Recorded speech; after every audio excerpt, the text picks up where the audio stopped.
Hey there and welcome. My name is Carlos Beretz and let's talk about what has been going on in the indie tabletop RPG scene. And as always, I'm not being directly sponsored by anyone mentioned here unless explicitly said or mentioned otherwise. And all the links will be in the description with the appropriate timestamp so you can navigate. And on this episode, we will have an interview with the amazing creator from Brazil and thus RPGLATAM, the Latin American community, that is Giuliano Roverato. We will talk more about his projects and releases during the interview, and you can jump directly to the interview if you want to, just with the topics down here, as I said before. So today, we begin with something that was released just minutes after my latest episode, that is the RPG Kitchen initiative, and I even have some problem describing or putting it into words due to how awesome it is that they have released or actually launched a marketplace for tabletop RPGs, but it also have a renting system as well. So you can rent a game, a product, and then later, if you think that it's worth your money or in any way, you can buy it. A very interesting approach and an unparalleled initiative, at least as far as my knowledge goes. Now, let's talk about how Matheus Guax, another creator from RPGLATAM, he just released a new setting for BxKids. And for anyone that paid at least $1.99 for the game, it will be free. And he intends to continue to be releasing content that way. At least it was his words. You can always get the basic rules for free because the BxKids is a system by him and it's absolutely free to get. And if you pay for it in the supporting his development financially, monetarily, it warrants you some extra content. So for me, it is a very particularly good way to approach indie releases because you can put the game out there for free for anyone that is interested in the game, and not everyone has the means to get the game. But if someone wants to help you monetarily or assist you monetarily, you give them some extra content. You give them the opportunity to do so and give them something worth their money on that way. And now from Southeast Asian side, so RPGSEA, the community, we get an update to Gubat Banwa, and I am always unsure if I am butchering the pronunciation of that. I hope not. It is now in version 0.8, but it's so nice to see the process going on. Because this one, they have great design notes showing the informed decisions and choices that create the game, without forgetting of the mesmerizing artwork that every time that they have a new update, they have some great artwork to share. But if you're not familiar with the game, it is a game inspired by classical Philippines, but focusing on martial arts and war drama. And another very interesting part is that it, from the get-go, it says that it is itself a tactical game, which I very much appreciate. I like tactical combat. You can get it by a reduced price since it is still in development, so it's in open beta or something like that. And you can check it out and get it by a reduced price, and you will keep getting the newer updates. And a very different jam, because sometimes I bring some jams for you, is the FontsJam, which is for creating fonts. It started yesterday from the day this video goes live, so May 20th, and it will go up just until July 1st. So you have some good time there, 6 weeks or something like that. Also, I do know that it is not indie tabletop RPG per se, but publishing needs fonts. And having a wide array of free or at least low-cost fonts is something that can improve greatly the design or the image that the indie products will present. And the nice thing, and for me it was one of the killer parts of the jam, is that they got there in the page instructions or at least some steps towards creating your own typeface and font. So they give you some ideas and some way to create your font if you have never done it.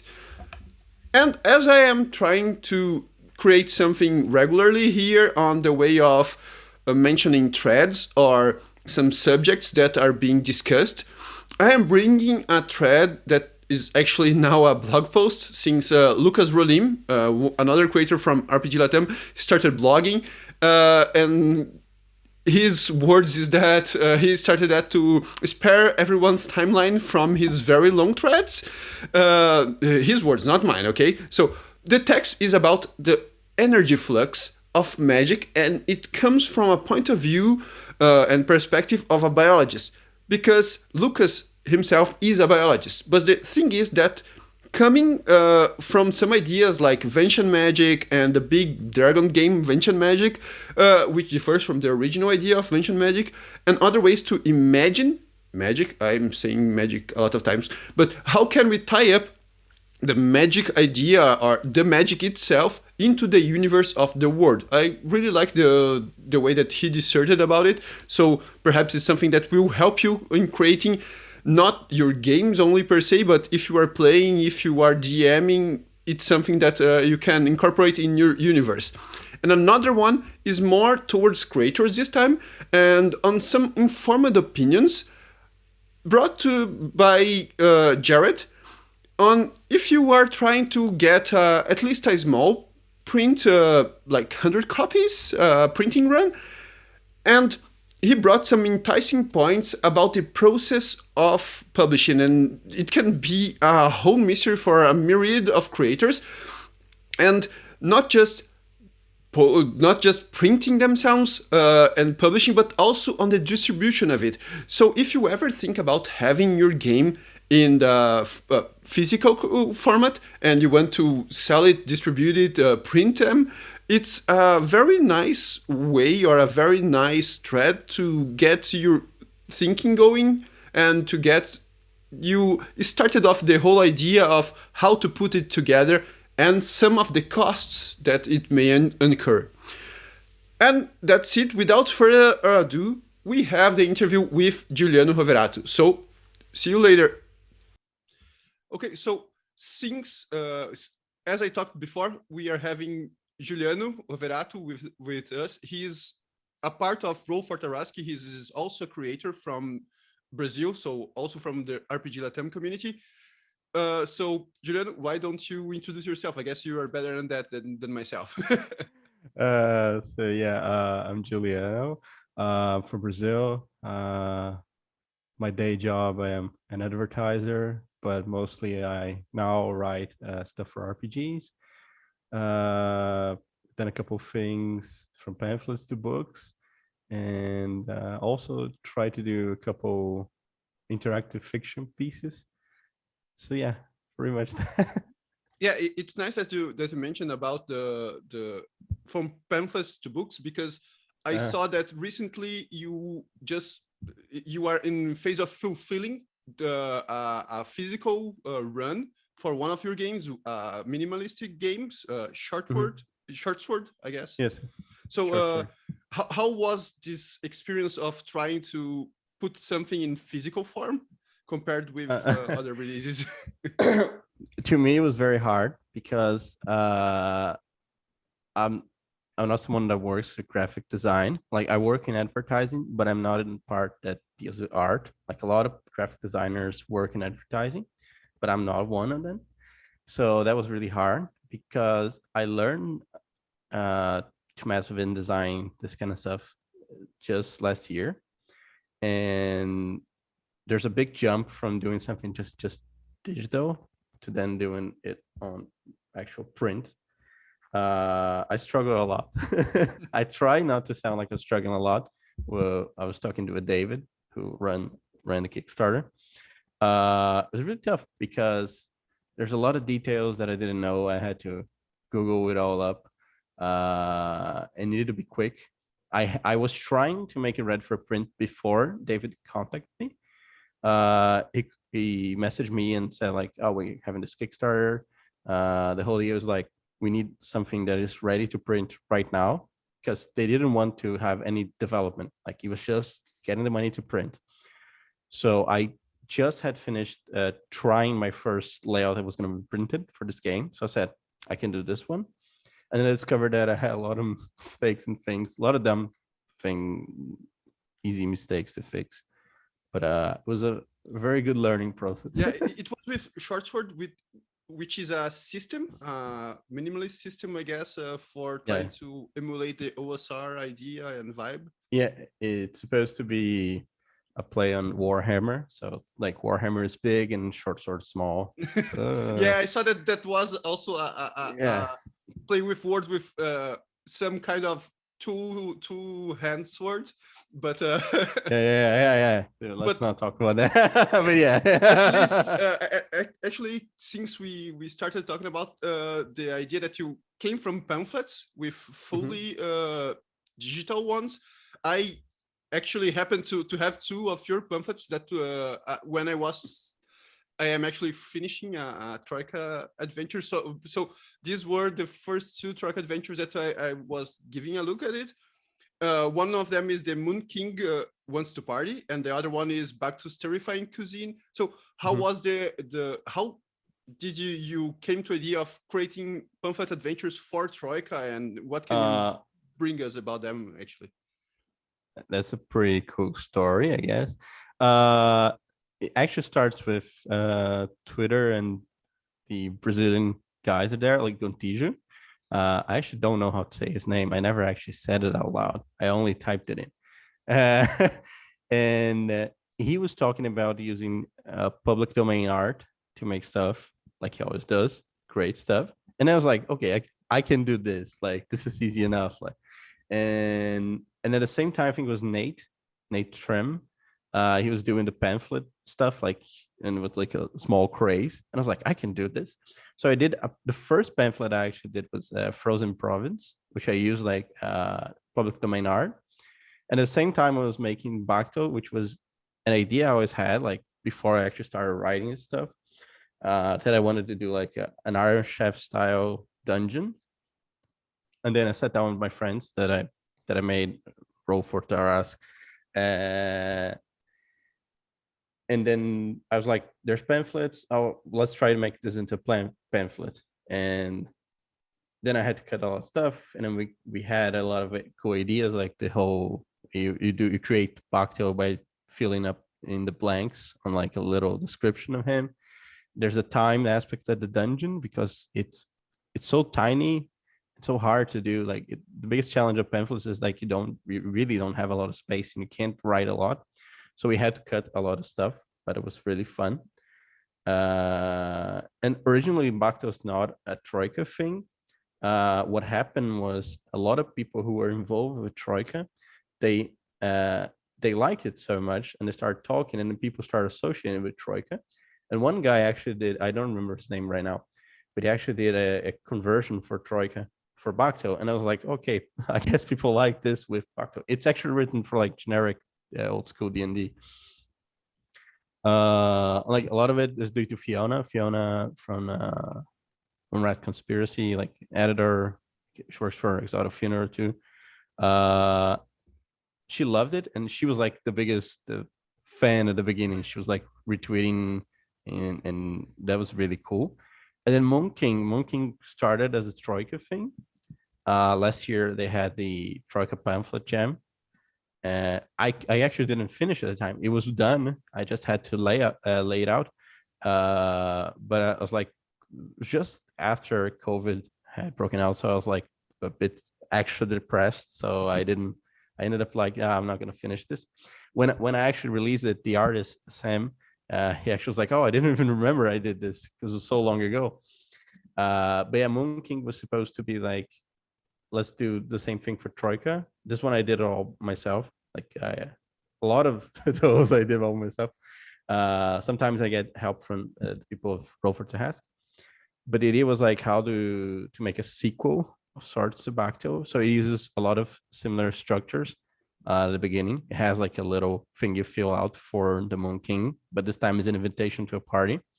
And it's all about like hanging out on a party and trying not to screw it up. And it's like the idea of the Moon King is just a guy from Katamari Damacy, the video game. like he's the prince of all cosmos, and then his father is the king of all cosmos. So it's like a joke on that.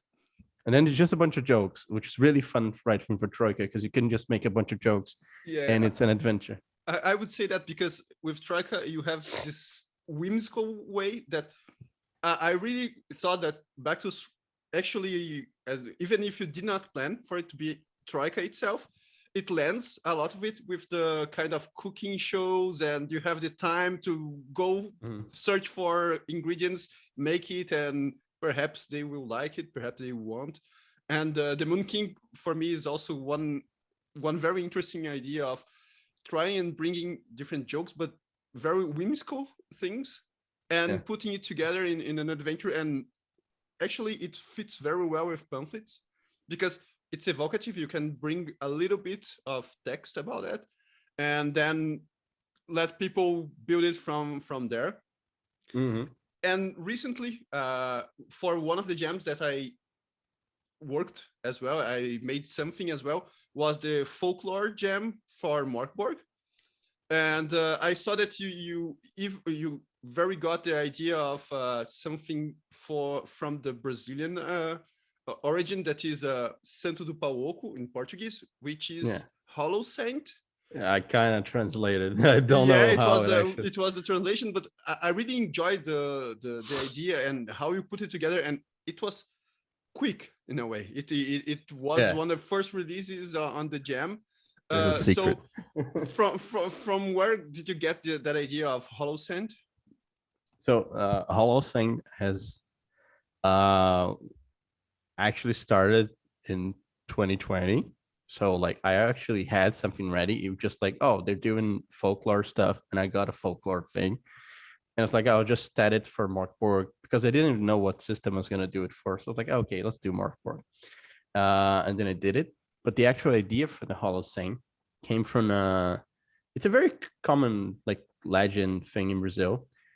When Portuguese were extracting gold from Brazil, a lot of people smuggle gold inside these Hollow Saints. Supposedly it's a fake thing, like they didn't actually do that.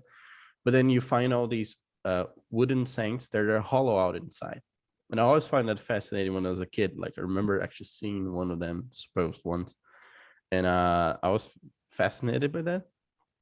So I wrote it in on top of that, like what if it's just a cocoon for another thing, or they're smuggling something else that is not like just gold. And the actual adventure, which I'm still writing for almost 2 years now,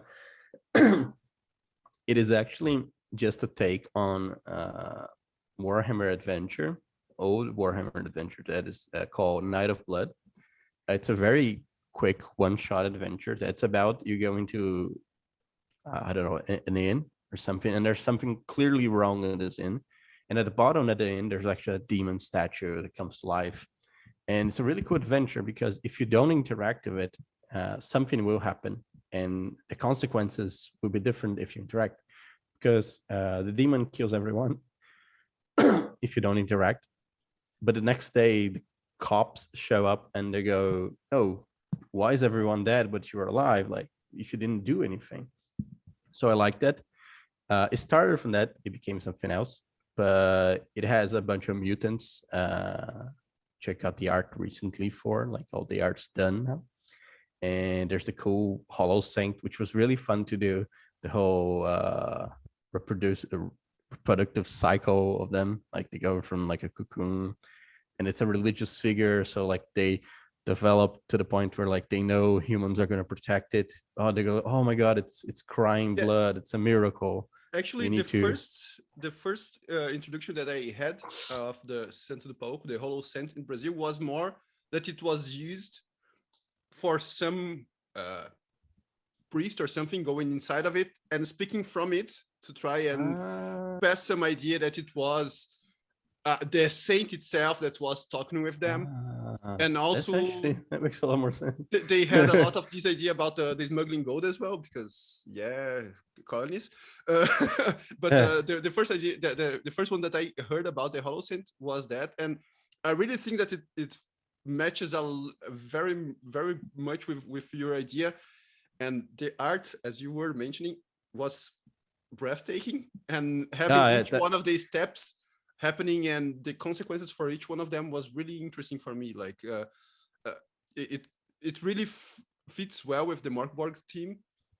And I mean, I can only expect how the adventure itself, because now it's only the monster, I guess, yeah, the it's just creature. the Holocene itself, which is the whole thing. It almost became like, oh, here's the monster, and then here's an example how to use the monster, which is going to be the adventure in a way. It's gonna be like, oh, the situation created by this creature, because I've actually written a couple like short stories about it, because I was trying to figure out like how does this thing work, how's the logic behind it. I like doing that too. Like I make one page like just summary of what's going on. Doesn't necessarily go into the books and stuff, but it helps me like figure it out. But yeah, I'm also excited because I was going to finish now, like at the beginning of the year, but then I got a lot of projects that I gotta finish now because contracts now. Yeah. Uh, but About big projects like yeah, Saudade, it's the cheguei de latest one, I saudades. guess. That is the adventure that you are writing for Orbital Blues with some Yes, Muppet. So yes. Saudade is a word in Portuguese that is not easily translated, but I guess Giuliano, he can explains better why he chose that word and what was his idea behind the adventure. Yeah, so for Auto Blues, they got like the blues joke, or like not joke, but like they got the thing like, oh, it's music based. It's like it's about having the blues. Uh, so when I was talking to, I don't even know his name. Zach? I call him Jelly in my head. Like it's Jelly. Uh, Zach, yeah. I was like, okay, so let me try.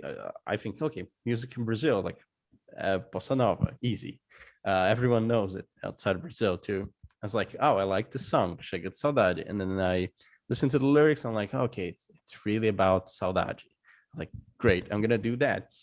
And then at the time I was playing, when I was trying to pitch, I actually wrote the pitch 5 minutes before I got into the meeting. Don't tell Zach. Uh, I had another idea, but he was like, "That idea is not so cool. Like, let's talk about it." It's like, okay, I need to think something up.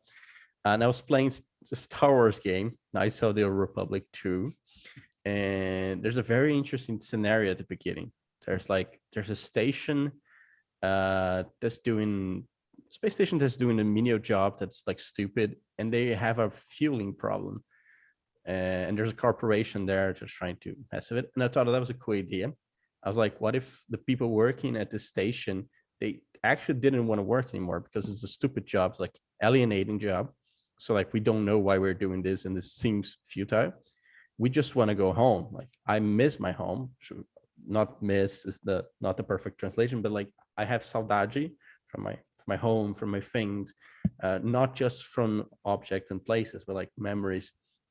So it's a bunch of workers rebelling against the corporation because they just want to go home because they don't want to clean up a planet that's like nuclear waste or anything. They just want to go home. And the outlaws, the characters would come in and they would meet this station with all the scatters, but they also would be tempted by the corporation because for the corporation, and this is the whole point, like it is so cheap for them to just drop the station down on the planet, kill everyone, and start over than it is to like try to solve this amicably. So they're gonna offer a lot of money, and if they don't, they're just gonna kill everyone. So you got like this problem. Like, what do you do with the situation? Do you help them, knowing that it's probably gonna end badly? And the whole like thing is that like the tagline, like you can't save everyone. Like you're not gonna be able to get out of this easily. And so yeah, there's this whole like station thing, This whole debacle corporation. on the station. Yeah. Yeah, I mean, Orbital Blues just funded it, ended some time ago, like 2 weeks, I guess, from 2 or 3 weeks from the time that this is going live. Yeah. And it's a game based on space cowboys. And I really think that this idea of saudade, and because in Orbital Blues you play small missions basically, like trying to make a living. So I really think that the idea matches very well with that. And yeah, contracts. So you have to. Sometimes we have to put our personal projects on the side so that we can finish Yeah. the things that we have strict deadline. And so Mhm. probably also the Bacto's review edition or ultimate edition is also on Ultra. on that thing. So Yeah. why did you decided to like change or get a new edition of Bactus?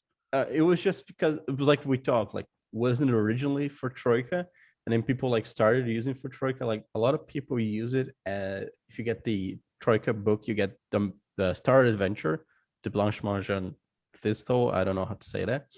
And people use that as the kitchen, like they use Bacto as the kitchen for the hotel. And I was like, okay, people really like this, and it's like, is the most downloaded thing I have.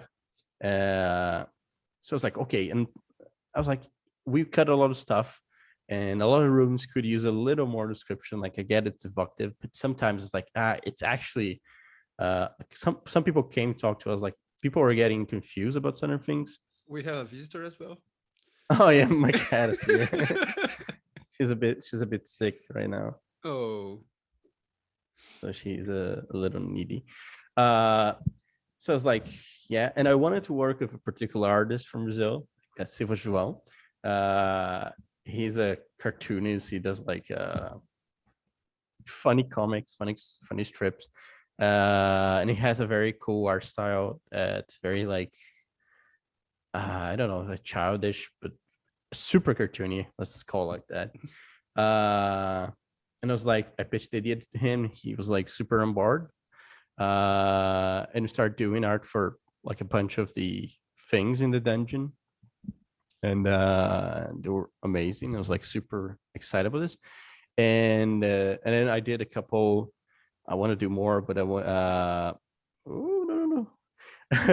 I want to do a couple more Troika backgrounds. Like there are 3 backgrounds that are really fun and funny too. I think one of them is a bodybuilder that wants to become so big they are considered a planet. So like they want people to actually live on their bodies, how big they become. So that was a really fun one.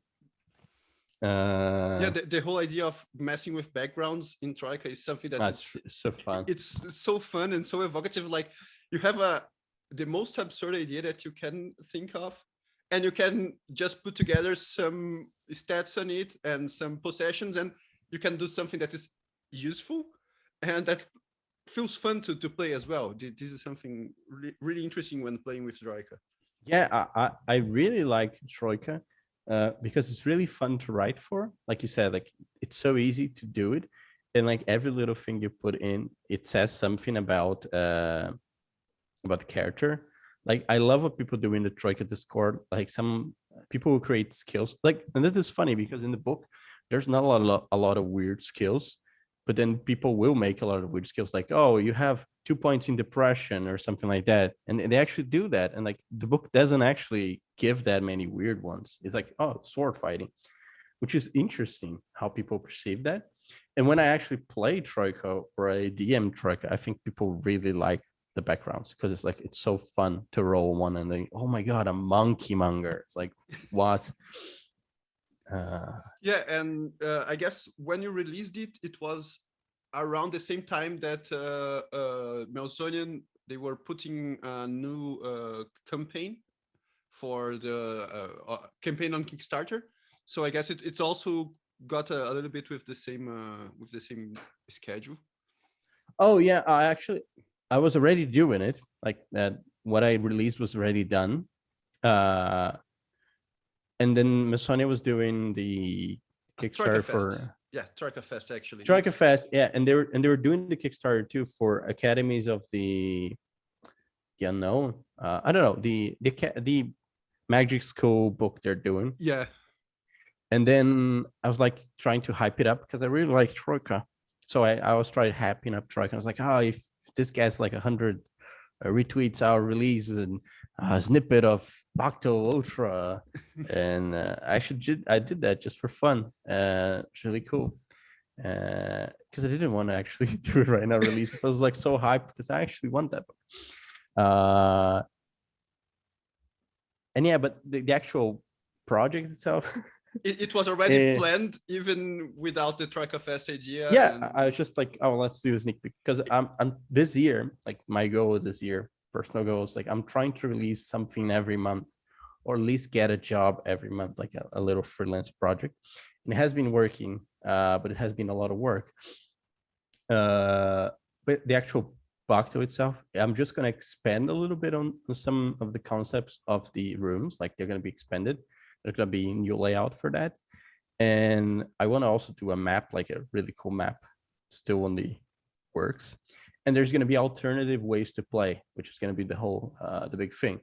A lot of those don't work with the pandemic. So that's another problem why I never finished this. I haven't finished it yet. Because there's tournament play stuff like the con games, or like different tables are playing, everyone's playing the same game. You're all presenting a dish to Bacto at the end. Whoever gets the best dish wins, right? So it's like competitive, really. Yeah, really putting that idea of cooking shows in the making. Yeah, and because the original event is just one group, so it's like it's 1-on-1. Most of these shows are like 3 teams or like 4 teams. And then there's another idea for this extended modes of play, calling that, the Fiona suggested, because she really loved it, and we talked a bit about that, which was doing like British Bake Off, because people really like that show, a British Bake Off style version of this. And so that's probably going to be in it. And that's about it for that so far. And there's other now talking about what have you been playing lately? Like, I know that everyone has been playing just online because Word, but yeah.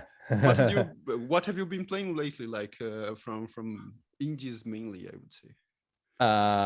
I've been playing. It's gonna sound dumb, but I'm playing my own game that I made. Yeah, I've been playing Brave Zenith, which is a little RPG that I made. That's available right now as a play test. So a lot of stuff doesn't actually work. There's a wrong stuff in it. Some people have pointed out. Thank you for that. I mean, playtest is exactly for that. Great. I was like, oh, I was reading. I was like, god damn it, like stuff here so basic. But I'm playing that. I only playing one game. I'm DMing the game on Twitch in Portuguese. So sorry that. So I'm trying to do a Twitch thing, and I'm DMing the system because it is supposed to be like a small fantasy game that is about I'm calling it post fantasy because like post apocalyptic, but like it's a fantasy post apocalypse, which a lot of D&D stuff is like that. Yeah. But it's supposed to be like that, but inspired by Brazilian stuff. And again, I invited Silva, and he did a lot of stuff. Like there's a lot of small references to Brazilian things, and like there's a lot of jokes that when we were doing the art we were talking about, they're not going to be very clear, but there's some elements. But it's basically about picking up the remains of the past and trying to make something new and dumb and fun. There's going to be more. It's going to become more obvious when the rest of the game is done. Yeah. But the idea was it's supposed to be like one of those forgotten PS1 JRPGs you played in summer, warm summers of Brazil, very hot summers. With the ventilator in the side, because exactly. Like you have that's perfect. And it's like it's too hot to play a video game, but we still would do that. So it's like super cartoony, and the classes are super like they are supposed to be the classes that I got right now, they're supposed to be analogs to like classic classes. So you got the freelancer, the fighter, you got magic user, and you got the mixologist, which is my favorite one, which is a cleric of sorts, but he gives people drinks like grog, I'm calling it. Like herbalist kind of. People have been doing some pretty fun stuff with it. And the thief, which is the rogue traditionally, but like I was like, fuck, it's a thief. It's a thief. And then my idea is to release this the base of the game like for free, and then to do like expansions, adding the weirder classes and weirder stuff that I got planned as like really expansions. And I wanted to, my idea is to make it look like it's an MMO that you're getting updates. So that it's got a lot of influence from the stuff I like. Like it's mostly this PS1 games, but also like Final Fantasy 11, which it's an old ass MMO. And it was like, I just love seeing, I never played it, but I love seeing the expansion stuff and the different classes and all weird classes. So I was like, oh, I want to do weird job system. So yeah, that. It's a pretty cool game too. I mean, it sounds enticing. As everything that we talked here, it will be, the links will be in the description, so people can check it out as well. You mentioned that you also did some games like that you play virtually. Yeah. So I do not have so much experience in that, but it's something that I am really trying to willing to try next. Yeah, So yeah. which one is the game that you release for virtual play? Yeah. So my dreams to work with video games. So I was like, I need to make video games. So I was like, how do I make one? But I don't know how to program. I'm bad at this. I can only write. And then I discovered like they have these interactive fiction games, which are just like text adventures. And there's this platform called Twine, which is free. And I actually had a class on that during college, but I had forgotten. And it's just a thing you write, and you have some like things you put in, and then it becomes links, and you can click on the links, and it goes to another text. It's like an adventure book, like a game book. Oh, like the old adventure books. Yes, that's why I was so hyped when John Tisha was doing those covers for Fighting Fantasy. I was like, yeah, I like that because this thing is that. And I discovered like there's this whole huge community surrounded it. Like they have been doing this since 1992 on the internet, which is crazy. Like the website where they host a lot of the interactive fiction stuff, it's really old. And I discovered like I already played a lot of games that did this kind of stuff, and I fell into this loophole. But then they had like this jam thing that they do, which is called Spring Thing, which is supposed to be like, you never did this, come here, make a thing, and then there's no pressure, like there's no prizes. They give out a bunch of funny prizes, like people can actually make prizes to give to other players. So my little game got like best use of cat or most relaxing, and there's all funny stuff like that. So I made Misty Hills, which is like the short game. It takes 10-15 minutes, where it's about waiting for a tram in like this weird fantasy world. And then you have a limited number of actions, time passes, and then you leave, and that's it. And depending on what you do, things change. You may die also. It was really fun to make. It took me 2 months to do it, and it's like 15 minutes of gameplay. But it's highly replayable too.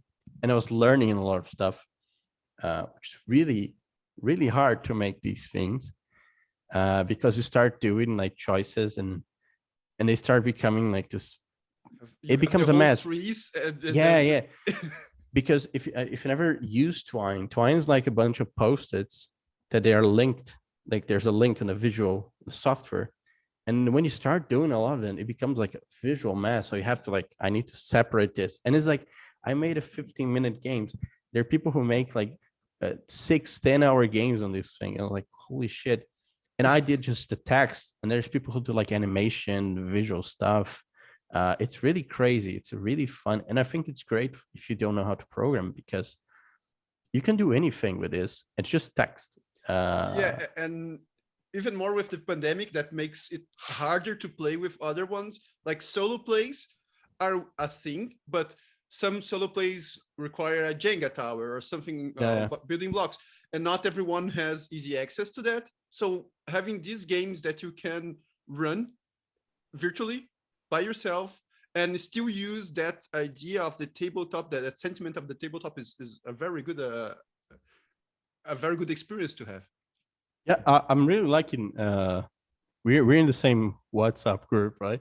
Yeah. I'm really liking like Contigio, Alexandre. They're all doing like really cool solo RPG stuff, even if it's just a cover. Or they're actually making games or playing these games, and it has been really fun because I'm remembering because I didn't know, but I actually, when I was a kid, I found a book on my brother's shelf. There was like this weird book where everything was out of order, like a bunch of numbers.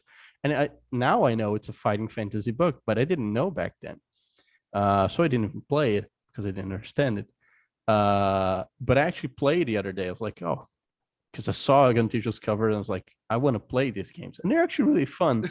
Yeah, I mean, it's a text-based game in paper. It's like so fun. Yeah, I remember as well. I had the same, almost the same experience. It was like my mother knew that I was into tabletop RPGs, and there was a writer from Novo Hamburgo, that is a small city in Brazil that is close to mine, that wrote this kind of games. And she, oh, you like RPGs? So here an RPG. I read it and I was like, it is not an RPG, not like I am used to. But then I started playing. I was, oh, okay, now I get. But I had completely forgot that until now. People, even more like in the WhatsApp group that we were together, they started bringing it up. I was like, oh yeah, right. I had some very fun hours with that. And what's funny is Troika is based on advanced fighting fantasy. I didn't know that. Like when I started playing Troika, I was like, that's fun. But Troika is actually based off that stuff, like 2d6 versus skill, you roll under. And these game books, like Final Fantasy books, are just like that. I was like, oh, so that's where that come from. It makes more but that's sense really now. fun. Yeah. It's actually, if you actually read through even the game books, it's basically the same thing. You have skill, luck, and stamina. The difference is in advanced fighting fantasy, you have like weapons of like the numbers go up because you always do 2 damage in the game books. Yeah, it's like, oh, it's the same exact thing. Not exact, but that's where it came from. You get exactly like where the influence is coming from.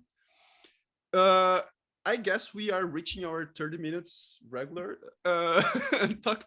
So if you have any final message, I guess we went through most of your projects, but if you have anything else to say, now is the moment. Yeah, I guess check out the links. Please, if you can read through Brave Zenith and give it a little feedback. I'm actually reading and implementing a lot of stuff. Folks have already messaged me, so it's been really fun.